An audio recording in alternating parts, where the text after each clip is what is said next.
Good morning students. आज हम लोग डिस्कस करेंगे सिंबल, फार्मूला और टाइप ऑफ फार्मूला। ठीक है, तो चलिए देखते हैं अपने टॉपिक्स को। पहला टॉपिक हमारा है क्या?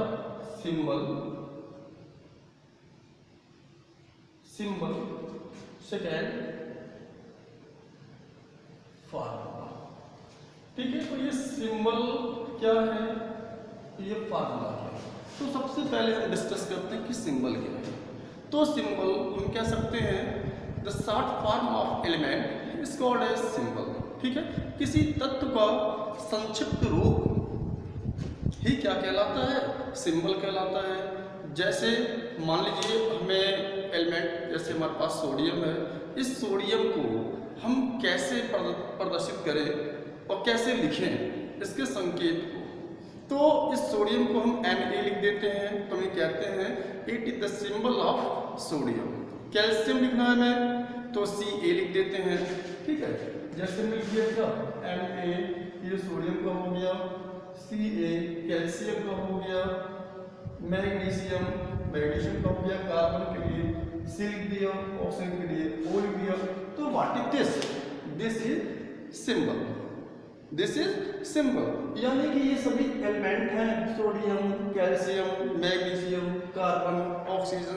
तो सोडियम को पूरा सोडियम ना लिख करके कोई एक शॉर्ट फॉर्म जिसकी सहायता से हम समझ सकें कि ये सोडियम है, ये कैल्शियम है, ये मैग्नीशियम है, तो इसे हम कहते हैं सिंबल। किसी तत्व का संक्षिप्त रूप ही क्या कहलाता है? सिंबल कहलाता है, प्रतीक कहलाता है। The short form of any element is called as symbol. Okay, तो ये तो सिंबल हो गया। अब बात करते हैं फार्मूला। तो फार्मूला क्या होता है? Formula group of symbol which are responsible for represent the chemical composition of the substance is called as formula. यानी कि प्रतीक का वह समूह जो किसी पदार्थ के रासायनिक संगठन को प्रदर्शित करता है, जो किसी पदार्थ के रासायनिक संगठन को प्रदर्शित करता है, वही प्रतीक का समूह, symbol of group of symbol क्या कहलाएंगे? फार्मूला कहलाते हैं। जैसे हम ये कह रहे हैं फार्मूला, कह सकते हैं group of symbol, group of symbol which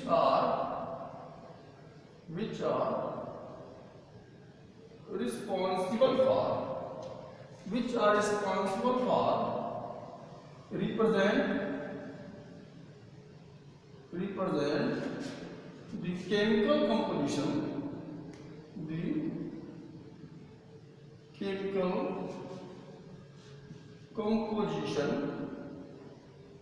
of substance। ठीक है, the group of symbol which are responsible for representing the chemical composition of substance is called as formula। And what is symbol?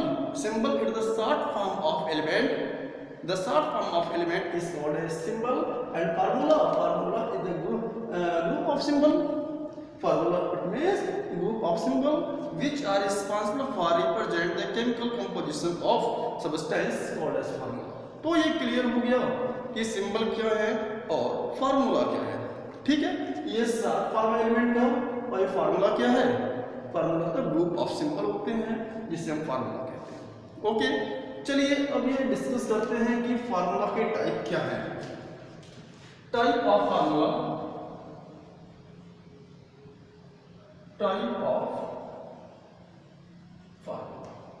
तो formula there are three type of formula। कितने type है? 3 type. there are 3 type of formula। first is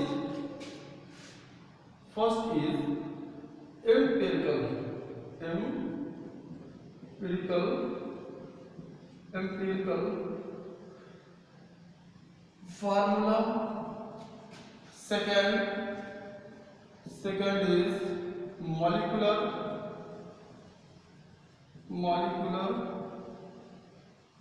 formula, and third is structural formula। Formula. तो there are 3 type of formula, empirical, molecular and structural. इस empirical formula को हम कहते हैं क्या, simple formula भी कहते हैं। क्या कहते हैं, सिंपल फार्मूला। अब हम लोग डिस्कस करेंगे एक एक पॉइंट का कि एम्पिरिकल फार्मूला क्या है, मॉलिक्यूलर फार्मूला क्या है और स्ट्रक्चरल फार्मूला क्या है। तो आइए देखते हैं सबसे पहले एम्पिरिकल फार्मूला किसे कहते हैं, यानी सरल सूत्र किसे कहते हैं या मूलानुपाती सूत्र किसे कहते हैं। इसकी हिंदी क्या कह सकते हैं हम, मूलानुपाती सूत्र या सरल सूत्र। तो मूलानुपाती सूत्र या सरल सूत्र होते क्या है, हम ये कह सकते हैं कि ऐसे सिंपल फार्मूला, ऐसे सूत्र जिसमें परमाणुओं की एक अपेक्षित संख्या को प्रदर्शित की जाती है, यानी जो सूत्र यौगिक के अणु में उपस्थित परमाणुओं के एक सरल अनुपात को प्रदर्शित करता है। ठीक है, ठीक है, क्या प्रदर्शित करता है, परमाणुओं के एक सरल अनुपात को प्रदर्शित करता है। तो ऐसे सूत्र क्या कहलाएंगे, एम्पिरिकल फार्मूला कहलाते हैं। इसमें क्या होता है, रिलेटिव, इसमें simple ratio of atom, simple ratio of atom, या कह सकते हैं relative number of atom, relative number of atom. ठीक है, यानी ऐसे सिंपल फार्मूला, ऐसे सूत्र जो किसी यौगिक के अणु में उपस्थित परमाणुओं के एक सरल अनुपात को प्रदर्शित करते हैं, ऐसे फार्मूला क्या कहलाते हैं, ऐसे फार्मूला सिंपल फार्मूला या एम्पिरिकल फार्मूला कहलाते हैं। या ऐसे फार्मूला, ऐसे सरल सूत्र जो किसी यौगिक के अणु में उपस्थित परमाणुओं के एक अपेक्षित संख्या को प्रदर्शित करते हैं, वो एम्पिरिकल फार्मूला या सिंपल फार्मूला कहलाता है। ठीक है, जैसे मान लीजिए एग्जांपल हमारे पास क्या है, ग्लूकोज है, C6H12O6, यह एक मॉलिक्यूल है। इस मॉलिक्यूल में कार्बन है, हाइड्रोजन है और क्या है, ऑक्सीजन है। तो इस मॉलिक्यूल में परमाणुओं की एक अपेक्षित संख्या क्या है, परमाणुओं का एक सरल अनुपात क्या है, यानी कि यह यौगिक में बना हुआ है, कार्बन, हाइड्रोजन और ऑक्सीजन से बना है। इसमें तत्वों का एक सरल अनुपात क्या होगा, सरल अनुपात होगा 1:2:1। ठीक है, इसका मतलब यहाँ पे लिख सकते हैं CH2O। तो ये कैसा फार्मूला बन गया, ये फार्मूला बन गया सिंपल फार्मूला। कैसा फार्मूला, सिंपल फार्मूला। तो इसे कहते हैं क्या, इसे एम्पिरिकल फार्मूला भी कहते हैं। तो ये है हमारा मूलानुपाती सूत्र, यानी ऐसे सरल सूत्र जो किसी यौगिक की अणु में उपस्थित परमाणुओं की एक अपेक्षित संख्या को या परमाणु के सरल अनुपात को प्रदर्शित करते हैं, ऐसा सूत्र, ऐसा फार्मूला एम्पिरिकल फार्मूला कहलाता है। ओके, तो ये एम्पिरिकल फार्मूला हो गया। अगला हम बात करते हैं मॉलिक्यूलर फार्मूला। क्या, मॉलिक्यूलर फार्मूला, तो इसको हम डिफाइन कर सकते हैं कि ऐसे फार्मूला, ऐसे सूत्र या जो सूत्र जिसकी यौगिक के अणु में उपस्थित परमाणुओं की एक निश्चित संख्या को, ठीक है, exact number of atom, exact number of atom, यानी जो सूत्र एग्जैक्ट नंबर ऑफ एटम को प्रदर्शित करते हैं, वो सूत्र क्या कहलाता है, मॉलिक्यूलर फार्मूला कहलाता है। यानी ऐसे सूत्र जो किसी यौगिक के अणु में उपस्थित परमाणुओं की एक निश्चित संख्या को प्रदर्शित करती हैं, वो सूत्र क्या कहलाती है, मॉलिक्यूलर फार्मूला कहलाती हैं। जैसे मान लीजिए हमारे पास क्या है, H2O का मॉलिक्यूल है, ठीक है। H2O के मॉलिक्यूल में कितने हाइड्रोजन परमाणु हैं, 2 हाइड्रोजन हैं। हाइड्रोजन कितने परमाणु हैं, 2। ऑक्सीजन कितने हैं, 1। तो इस प्रकार से इस मॉलिक्यूल में जो एटम की एक एग्जैक्ट नंबर है वो रिप्रेजेंट की जाती है, वो फार्मूला क्या कहलाएगा, मॉलिक्यूलर फार्मूला कहलाएगा। अभी हम बात करते हैं अमोनिया की। NH3, तो इस NH3 नाइट्रोजन कितना है, 1 है, हाइड्रोजन कितना है, 3 है। सल्फर डाइऑक्साइड की बात कर रहे हैं, SO2, तो सल्फर कितना है, 1 एटम्स है, ऑक्सीजन कितने हैं, 2। तो जो सूत्र किसी यौगिक के अणु में उपस्थित परमाणुओं की एक निश्चित संख्या को प्रदर्शित करते हैं, वह सूत्र क्या कहलाएंगे, मॉलिक्यूलर फार्मूला कहलाते हैं। यानी कि मॉलिक्यूलर फार्मूला में एग्जैक्ट नंबर ऑफ एटम होते हैं और सिंपल फार्मूला क्या होता है, रिलेटिव नंबर ऑफ एटम या सिंपल रेशियो ऑफ एटम होते हैं। मेरी बात समझ रहे हैं? तो ये एम्पिरिकल फार्मूला हो गया, ये मॉलिक्यूलर फार्मूला हो गया। अब बात करते हैं स्ट्रक्चरल फार्मूला। तो स्ट्रक्चरल फार्मूला क्या होते हैं, नाम से स्पष्ट है, संरचना सूत्र। ठीक है, तो संरचना सूत्र में ये है कि स्पेशल अरेंजमेंट ऑफ एटम, ठीक है, किसी यौगिक के अणु में उपस्थित परमाणुओं की व्यवस्था होती है। ठीक है, यानी जो सूत्र किसी यौगिक के अणु में उपस्थित परमाणुओं की व्यवस्था को, यानी कि उस मॉलिक्यूल में एटम एक दूसरे से किस प्रकार से अटैच है, उनकी संरचना क्या बनती है, तो जो सूत्र इस प्रकार की घटना को रिप्रेजेंट करते हैं उसे कहते हैं क्या, स्ट्रक्चरल फार्मूला कहते हैं। यानी कि स्पेशल अरेंजमेंट ऑफ एटम, क्या इस आकाशीय व्यवस्था को रिप्रेजेंट करते हैं। एक बार और सुन लीजिए, जो सूत्र किसी यौगिक के अणु में उपस्थित परमाणुओं की आकाशीय व्यवस्था, परमाणुओं की संरचना को रिप्रेजेंट करती है, वह सूत्र क्या कहलाएंगे, स्ट्रक्चरल फार्मूला कहलाती है।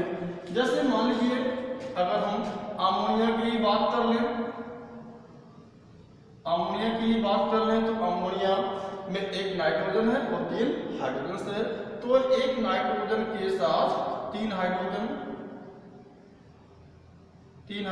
इस प्रकार से अटैच है, इनके बीच में सिंगल बॉन्ड हो जाएंगे। इसके पास एक क्या होगा, लोन पेयर इलेक्ट्रॉन। ठीक है, हम अगर कार्बन डाइऑक्साइड की बात कर लेते हैं, CO2 मॉलिक्यूल की बात करते हैं, कार्बन है, ये ऑक्सीजन से है, तो ये डबल बॉन्ड के साथ अटैच हो जाएगा। ठीक है, अगर हम एथिल एल्कोहल की बात करते हैं, C2H5OH की बात करते हैं, एक मॉलिक्यूल है, इस मॉलिक्यूल में कार्बन, हाइड्रोजन, ऑक्सीजन जैसे तत्व प्रेजेंट हैं, तो इसमें 2 कार्बन है, एक इस प्रकार से, और इनके साथ एक ऑक्सीजन, इनके साथ एक हाइड्रोजन, यहाँ पे एक हाइड्रोजन, यहाँ पे एक हाइड्रोजन और 3 हाइड्रोजन यहाँ पे, इस प्रकार से अटैच हो जाते हैं। ठीक है, अब देखें स्टूडेंट्स, यहाँ पे डबल बॉन्ड है, कार्बन ऑक्सीजन के बीच में डबल बॉन्ड आया, यहाँ पे नाइट्रोजन हाइड्रोजन के बीच में सिंगल बॉन्ड आए, तो इनकी जो संरचना बन रही है, जो स्ट्रक्चर इसका बन रहा है, ये कैसे बन रहा है, जब आपका एक लेसन जिसका नाम है वैलेंसी केमिकल बॉन्डिंग, जब मैं आप लोगों को केमिकल बॉन्डिंग पढ़ाऊंगा तो वहाँ पे इसका डिस्कस किया जाएगा कि किस प्रकार से किन्हीं 2 एटम के बीच में किस टाइप के बॉन्ड बनते हैं। इलेक्ट्रोवैलेंट बॉन्ड बनता है कि कोवैलेंट बॉन्ड बनता है कि कोऑर्डिनेट बॉन्ड बनता है। तो कोवैलेंट में सिंगल बॉन्ड होगा कि डबल बॉन्ड बन रहे हैं कि ट्रिपल बॉन्ड बन रहे हैं। तो इस चीज़ का एक्सप्लेनेशन केमिकल बॉन्डिंग में डिटेल में किया जाएगा। यहाँ पे ये बताया गया कि स्ट्रक्चरल फार्मूला क्या है। तो जो सूत्र किसी यौगिक की अणु में उपस्थित परमाणुओं की व्यवस्था को प्रदर्शित करते हैं उन्हें स्ट्रक्चरल फार्मूला कहा जाता है। यानी कि इस type of formula represent the special element of atom is called as structural formula and molecular formula. The formula which is responsible for represent the exact number of atom is known as molecular formula. And the same empirical formula, the formula which is responsible for represent the relative number of atom or the simple ratio of atom is known as simple formula or empirical formula. So there are 3 type of formula: empirical, molecular and structural formula. Okay, ये तो समाप्त हुआ कि symbol क्या है, formula क्या है और टाइप ऑफ फार्मूला क्या है। एक बार और mind it always, empirical formula में रिलेटिव नंबर ऑफ एटम्स को रिप्रेजेंट किया जाता है और मॉलिक्यूलर फार्मूला में exact number of atom represent किए जाते हैं और स्ट्रक्चरल फार्मूला में स्पेशल एलिमेंट ऑफ एटम को देखा जाता है। ओके, तो ये हो गया। चलिए अब हम थोड़ा सा डिस्कस करते हैं कि हमारे पास कोई मॉलिक्यूल है और उस मॉलिक्यूल में जो एटम्स हैं, ठीक है, उन एटम की परसेंटेज मात्रा उस मॉलिक्यूल उस कंपाउंड में क्या होगी। ठीक है, कैसे इसको डिटरमाइन करेंगे।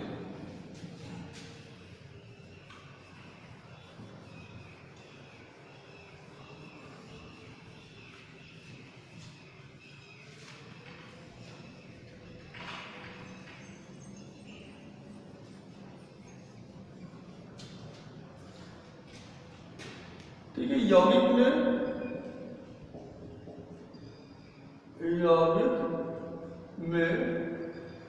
तत्व की प्रतिशत मात्रा, यौगिक में तत्व की प्रतिशत मात्रा कैसे आप डिटरमाइन करेंगे।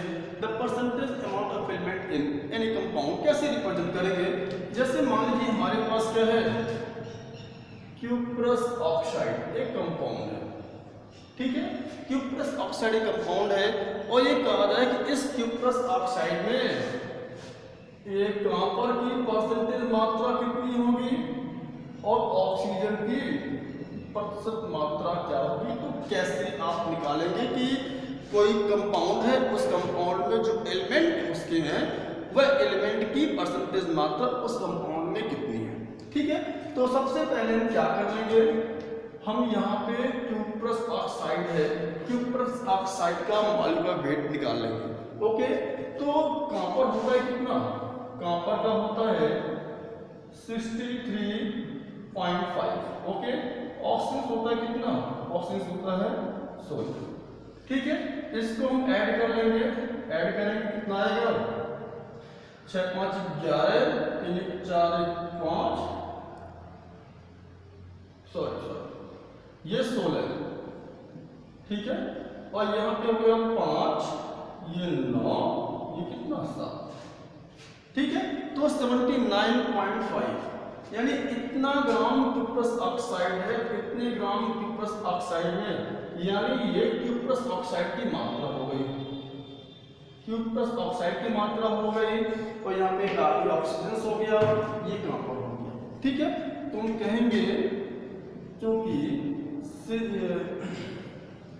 हम कहेंगे कि ये परसेंटेज मात्रा पूछ रहा है, तो 79.5 ग्राम क्यूप्रस ऑक्साइड में ठीक है कॉपर की मात्रा कितना है, कॉपर की मात्रा 63.5 है। तो हम कह सकते हैं तो 1 ग्राम क्यूप्रस ऑक्साइड में कॉपर की कितनी मात्रा होगी, तो 63.5 डिवाइड बाय कितना 79.5। हमें परसेंटेज मात्रा निकालना, तो बताओ 100 ग्राम क्यूप्रस ऑक्साइड में कितनी मात्रा होगी, तो 100 × 63.5 डिवाइड बाय क्या 79.5। ठीक है, इसको आप कैलकुलेट कर लेंगे, जो भी आपका आंसर आएगा वो क्या होगा, कॉपर की परसेंटेज मात्रा, इसको कैलकुलेशन करेंगे। तो इस प्रकार से हम किसी भी कंपाउंड में तत्व की प्रतिशत मात्रा निकाल लेते हैं। ठीक है, अब देखिए अगर आपको ऑक्सीजन की मात्रा निकालनी है, ठीक है, इसमें ऑक्सीजन की मात्रा निकालनी है, तो क्या करेंगे आप, तो जो भी कॉपर की परसेंटेज मात्रा आ रहा है उसमें से आप 100 में से माइनस कर देंगे, यानी कि 100 में से 100 में से कॉपर की परसेंटेज मात्रा को आप अगर माइनस कर देते हैं तो जो आएगा वो क्या होगा, ऑक्सीजन का होगा। क्योंकि इस कंपाउंड में 2 एलिमेंट हैं, एक कॉपर है और एक क्या है, ऑक्सीजन है। या तो आप अगर फिर आप इसको ऐसे कर रहे हैं कि 79.5 ग्राम कॉपर ऑक्साइड में ऑक्सीजन की मात्रा 16 ग्राम है, तो 1 ग्राम में 16 बटे इतना हो जाएगा, फिर 100 ग्राम क्यूप्रस ऑक्साइड में क्या होगा, तो आपका एक स्टेप बढ़ जाएगा। यानी कि आपको यही पे निकालना हो तो ऑक्सीजन की परसेंटेज मात्रा इक्वल क्या 100 माइनस क्या कॉपर की परसेंटेज मात्रा। ऐसे करने पर आपका क्या हो जाएगा, आपको ऑक्सीजन की परसेंटेज मात्रा मिल जाएगी। ओके, तो ये है यौगिक में तत्व की प्रतिशत मात्रा को हम ऐसे ज्ञात करते हैं। ओके, चलिए अब बात करते हैं, जैसे हमारे पास यूरिया है, क्या है यूरिया का फार्मूला यूरिया यानी NH2CO NH2, ठीक है। NH2CO NH2 का क्वेश्चन किया गया कि इस कंपाउंड में नाइट्रोजन की परसेंटेज मात्रा क्या होगी, क्या हो क्या नाइट्रोजन की परसेंटेज मात्रा क्या होगी। तो आप यहाँ पे इसके मॉलिक्यूलर वेट को आप निकाल लेंगे, इसको निकाल लें आप मॉलिक्यूलर वेट को निकाल लें। तो यहाँ पे नाइट्रोजन का जो मॉलिक्यूलर वेट हो कितना, ये 14 14 14 28, जैसे मान लीजिए 14 + 2 + 12 + 16 + 14 + 2, ठीक है। ये कितना हो गया 16 और फिर ये क्या +12 + 16 + क्या 16 16 3 48, यानी कितना 45 12 60, कितना हो गया 60। ओके, तो यानी कि ये 60 ग्राम क्या हो गया यूरिया, ये क्लियर। अब इस 60 ग्राम यूरिया में हमसे क्या पूछ रहा है, नाइट्रोजन की प्रतिशत मात्रा पूछ रहा है। तो यहाँ पे नाइट्रोजन कितने हैं, एक नाइट्रोजन यहाँ पे, एक नाइट्रोजन यहाँ पे, यानी 14 + 14 14 + 14 कितना हो गया 28 ग्राम, यानी नाइट्रोजन कितने यहाँ पे, नाइट्रोजन ज्यादा है 28 ग्राम, ठीक है। तो हम कह सकते हैं यहाँ पे कि चूंकि ये 60 ग्राम यूरिया में नाइट्रोजन की मात्रा कितना आ रहा है 28 ग्राम आ रहा है। तो 1 ग्राम यूरिया की बात कर लें, 1 ग्राम यूरिया में कितने नाइट्रोजन होंगे 28 बटे कितना 60 होगा। तो प्रतिशत मात्रा हमको निकालनी है, तो 100 ग्राम की बात करेंगे। 100 ग्राम यूरिया में कितना होगा, तो 100 × 28 बटे क्या 60। इसको हम ऐसे सॉल्व कर लेंगे और सॉल्व करने पे हमारा जो आंसर आएगा तो वो क्या होगा, वो नाइट्रोजन की परसेंटेज मात्रा होती है, ठीक है। वैसे आप जानते हैं कि यूरिया में नाइट्रोजन की जो प्रतिशत मात्रा होती है वो कितना होता है 76.6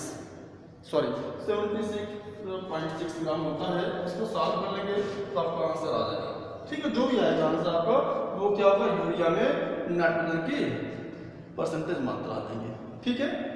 वो ये हो गया। तो चलो उसको मिटाते हैं, अगले क्वेश्चन पे आते हैं।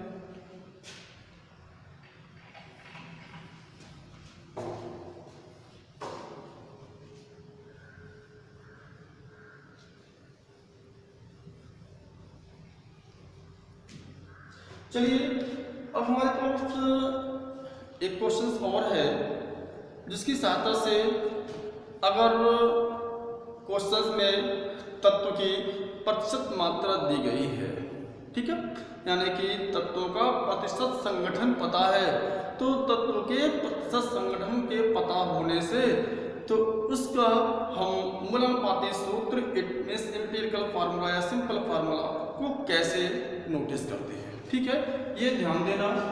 तो देखिए मैं क्वेश्चंस बोर्ड पे लिखा हूँ, आप लोग इसको उतारते रहिए, ठीक है। चलिए मेरे पास क्वेश्चंस है। तो कह रहा है कि एक यौगिक में एक यौगिक में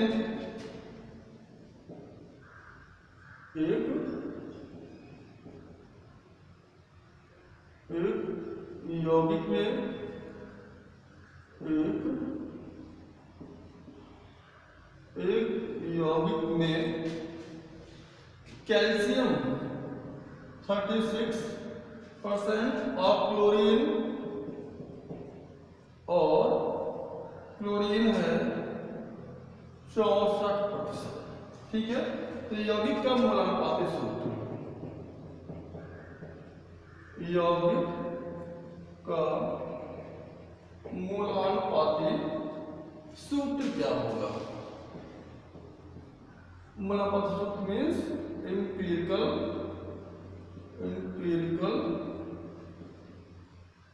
फार्मूला, एम्पिरिकल फार्मूला क्या होगा, ठीक है। तो यहां पे देखिए करना क्या होता है, सबसे पहले तो इस टाइप के क्वेश्चंस को लगाने से पहले हम देखते हैं कि जो यौगिक है उस यौगिक में जो एलिमेंट्स हैं, जो तत्व हैं, क्या क्या दिया है, कैल्शियम और क्या, क्लोरीन दिया है। ठीक है, तो इसको सॉल्व करने से पहले हम सभी तत्वों के प्रतिशत संगठन को आपस में ऐड करके देखते हैं कि क्या ऐड करने पर सबके प्रतिशत संगठन का एडिशन 100 होता है कि नहीं।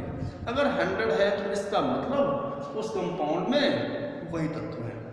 अगर 100 नहीं होता है, तत्वों का प्रतिशत संगठन को जोड़ने पर 100 नहीं होता है, तो ये माना जाता है कि कहीं ना कहीं अभी इस एलिमेंट, इस कंपाउंड में ऑक्सीजन भी है।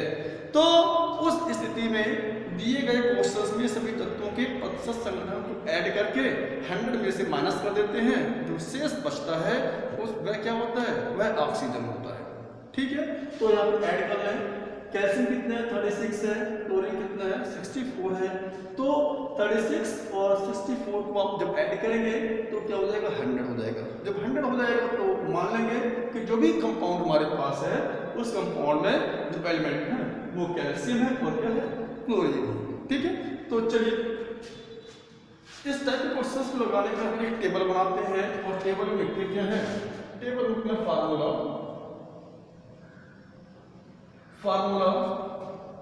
ठीक है। तो वेट परसेंट यानी भाग प्रतिशतता, इसके बाद लिखते हैं relative number of atom, relative number of atom और सिंपल रेशियो, क्या सिंपल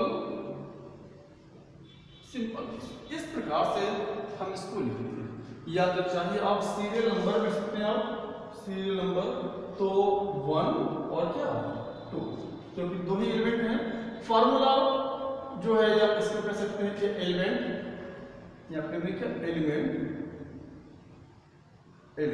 ठीक है, एलिमेंट और उस एलिमेंट की wait percent, relative number of atom और फिर क्या सिंपल रेशियो।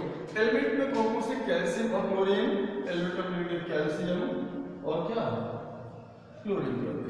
ठीक है, इसके बाद वेट परसेंट कैल्शियम कितना है, 36 है, क्लोरीन कितना है 64, ऐसे लिख दिया। रिलेटिव नंबर ऑफ एटम, तो रिलेटिव नंबर ऑफ एटम कैसे निकालेंगे, इसकी जो परसेंटेज अमाउंट है इसको हम इसके एटॉमिक वेट से डिवाइड कर देंगे। ठीक है, और इसी प्रकार से 64 है, 64 को हम, क्लोरीन कितना होता है यहाँ पर लिख लेंगे, कैल्शियम इक्वल होता है 40 और क्लोरीन इक्वल होता है 35.5। ठीक है, तो 35.5 जब इसको डिवाइड करेंगे तो कितना होगा, ये 0.9 हो जाएगा। इसको जब डिवाइड करेंगे तो ये 1.8 टाइम ये कैंसिल। तो ये क्या हुआ, रिलेटिव नंबर ऑफ एटम। ठीक है, तो ये रिलेटिव नंबर ऑफ एटम आ गया। इसके बाद हम सिंपल रेशियो निकालेंगे, तो सिंपल रेशियो निकालेंगे तो इस कॉलम में जो रिलेटिव नंबर ऑफ एटम आया है, जो सबसे छोटी संख्या होगी उस सबसे छोटी संख्या से सभी संख्याओं में भाग देने पर, डिवाइड करने पर एक सिंपल रेशियो मिल जाता है। तो 0.9, इन दोनों में छोटी संख्या 0.9 है तो डिवाइड बाई 0.9, और इसी प्रकार से 1.8 डिवाइड बाई क्या 0.9। तो ये कितने टाइम में, 1 टाइम में, ये कितने टाइम में 2 टाइम में कैंसिल हो गया। तो इसका मतलब कैल्शियम का जो अनुपात है सिंपल रेशियो 1 है, और क्लोरीन का जो सिंपल रेशियो कितना है 2 है। यानी कि कैल्शियम और क्लोरीन का जो अनुपात आ रहा है वो 1:2। इसका मतलब ये 1 कैल्शियम और 2 chlorine, and that is the empirical formula of this compound. तो इस प्रकार से हम क्या निकाल लेते हैं, इस प्रकार से हम यौगिक में element, weight, relative number of atom और सिंपल रेशियो ऐसे कॉलम बना करके जो एलिमेंट दी है एलिमेंट लिख लेंगे, उसका वेट परसेंट लिख लेंगे। रिलेटिव नंबर ऑफ एटम को निकालने के लिए जो उसका वेट है उसके वेट में इसके एटॉमिक वेट से हम डिवाइड कर देंगे। जैसे 36 डिवाइड बाई 40 क्या है, इस कैल्शियम का एटॉमिक वेट है, और इसका वेट परसेंट 64 है, और 35.5 क्या है, ये क्लोरीन का एटॉमिक वेट है। तो भाग देने पे जो संख्या मिलेगी हम ये देखेंगे इस संख्या में जो रिलेटिव नंबर ऑफ एटम आया है सबसे छोटी संख्या कौन सी है उसको हम सेलेक्ट कर लेंगे और उसी सबसे छोटी संख्या से सभी हम इस प्रकार से भाग दे देते हैं। हमें फाइनली एक सिंपल रेशियो प्राप्त हो जाता है। तो वही क्या होता है एम्पिरिकल फार्मूला के रूप में हमें प्राप्त हो जाता है। ओके, तो इस प्रकार से ठीक है। चलिए इसको मिटाते हैं।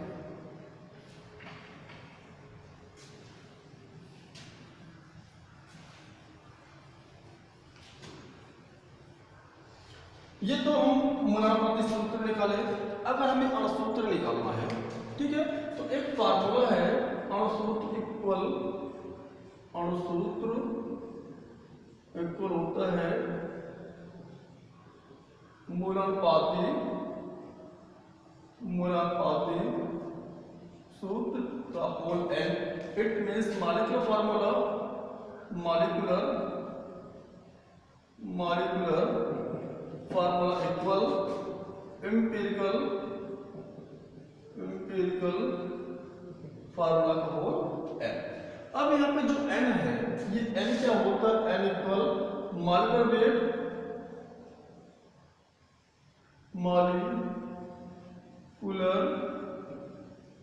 Weight upon empirical formula wait. Empirical formula wait, यानी यहाँ पे जो n बता रहा है n क्या होता है, n होते हैं अणुभार और बटे क्या मूलानुपाती सूत्र भार। ठीक है, तो जब भी हम किसी यौगिक का अणुसूत्र निकालते हैं तो अणुसूत्र निकालने से पहले हमें क्या निकालना होता है, मूलानुपाती सूत्र निकालना होता है। ठीक है, और जब मूलानुपाती सूत्र निकल जाएंगे तो हम क्या निकालते हैं, n का वैल्यू निकालते हैं। जब n का वैल्यू निकलेगा तभी हम अणुसूत्र निकालेंगे। n है क्या, n इक्वल अणुभार, क्वेश्चन में दिया रहा अणुभार को हम डिवाइड करते हैं मूलानुपाती सूत्र भार से। ठीक है, तो कैसे इसे सॉल्व करना है, तो चलिए क्वेश्चंस के माध्यम से इसको देखा जाए। क्वेश्चंस है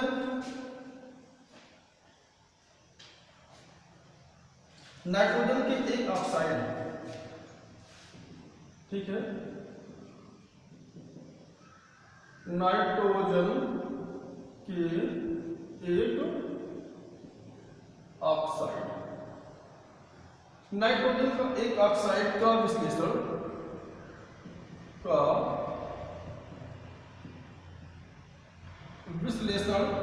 करने पर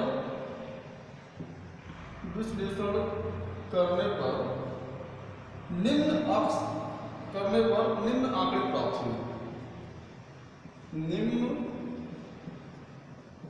आंकड़े प्राप्त हुए। ठीक है, तो आंकड़े में क्या है, नाइट्रोजन का परसेंटेज है 25.94%, ठीक है, और ऑक्सीजन है क्या 74.60%। ये आंकड़े प्राप्त हुए। और फिर क्या, यदि ऑक्साइड का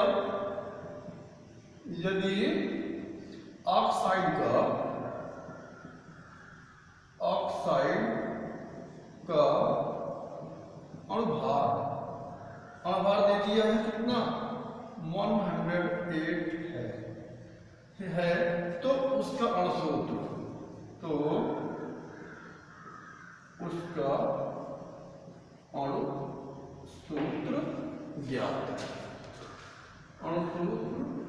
ज्ञात करो। ठीक है, अब देखिए यहाँ हमें निकालना क्या है, अणुसूत्र निकालना है। ठीक है, और हमारे पास फार्मूला क्या है, अणुसूत्र इक्वल क्या होता है, अणुसूत्र इक्वल मूलानुपाती सूत्र का होल n। यानी निश्चित रूप से हमें अगर मॉलिक्यूलर फार्मूला ले आना है, फाइंड आउट करना है, तो हमें क्या निकालना है, सबसे पहले मूलानुपाती सूत्र को फाइंड आउट करना है। ठीक है, तो चलिए हम मूलानुपाती सूत्र को फाइंड आउट करते हैं। जो कि मैंने अभी इसके पहले जैसे बताया कि जब भी हम एम्पिरिकल फार्मूला को फॉलो करते हैं, प्राप्त करते हैं, तो एक हम टेबल बनाते हैं, क्या सीरियल नंबर क्या लें, और फिर क्या एलिमेंट फिर क्या लिखते हैं, वेट पर ये परसेंटेज लिखते हैं, इसमें फिर क्या रिलेटिव नंबर ऑफ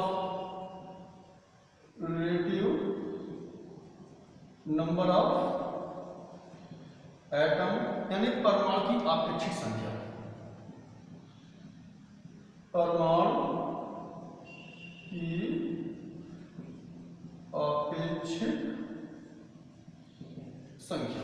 ठीक है, फिर क्या सिंपल रेशियो यानी सरल अनुपात, सरल अनुपात। ठीक है, तो एलिमेंट में फिर मैंने बताया पहले ही, जब भी हम किसी भी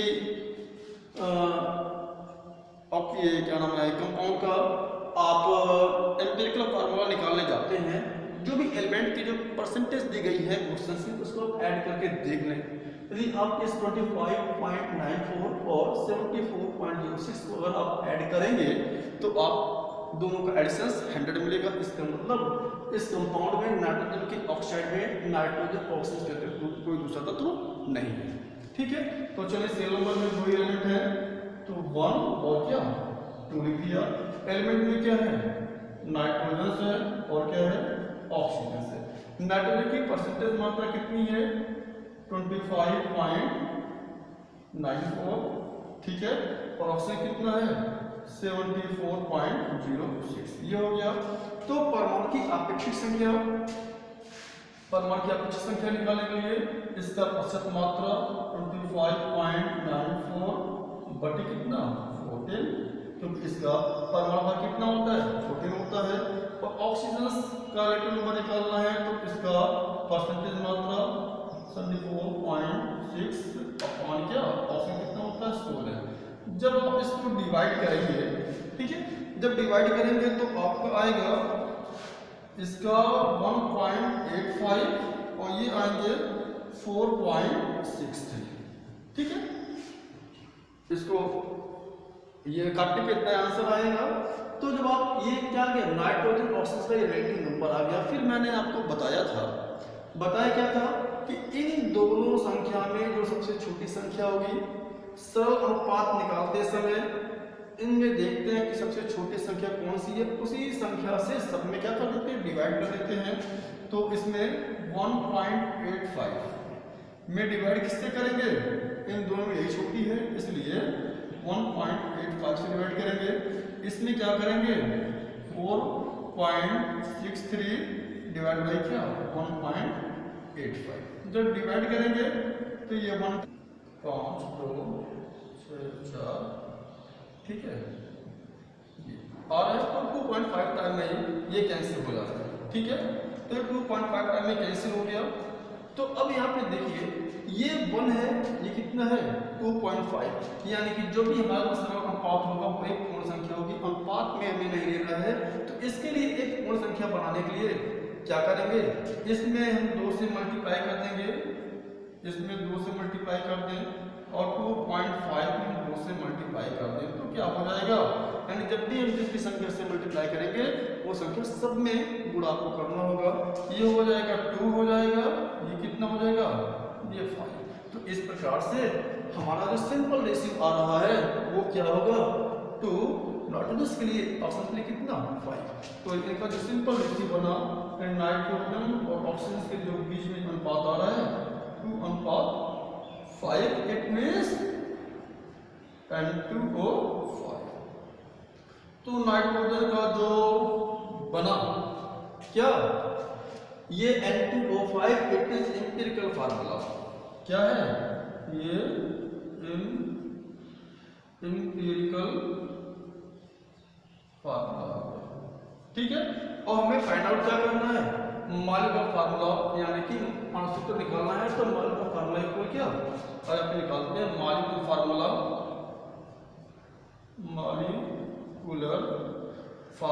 इक्वल क्या एम्पिरिकल फार्मूला ऑफ N। तो हमारे पास एम्पिरिकल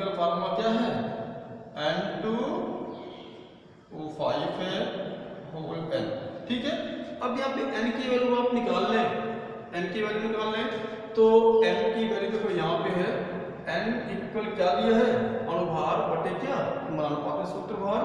तो यहाँ पे हम n की वैल्यू यहाँ निकाल लेते हैं। n इक्वल के अणुभार कितना दिया है, 108 दिया है, 108 बटे समानुपाती सूत्र क्या है N2O5। तो N2O5 का अणुभार निकालने आप, तो मैं यहाँ निकाल देता हूँ N2O5 का अणुभार निकालना है। तो N2 एक नाटक से 14, दो नाटक से 14 28, 14 28, एक ऑप्शन में कितना होता है, एक ऑप्शन से होता है 16, 16 25 80। ठीक है, तो कितना हो जाएगा ये 100 और 10, 108 कितना हो गया 108, यानी कि इसका जो अणुभार आ गया N2O5 का वो कितना आ गया 108 आ गया। ठीक है, ये वन टाइम में कैंसिल, इट मींस n की वैल्यू कितनी आ गई, n की वैल्यू 1 आ गई। तो यहाँ पे आप इसका n की वैल्यू देंगे, यानी कि मान का फार्मूला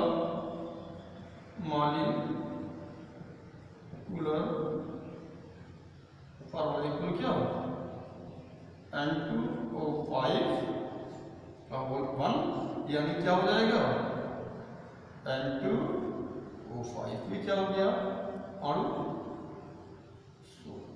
यही हमारा क्या है, यही हमारा आंसर है। तो इस प्रकार से स्टूडेंट्स हम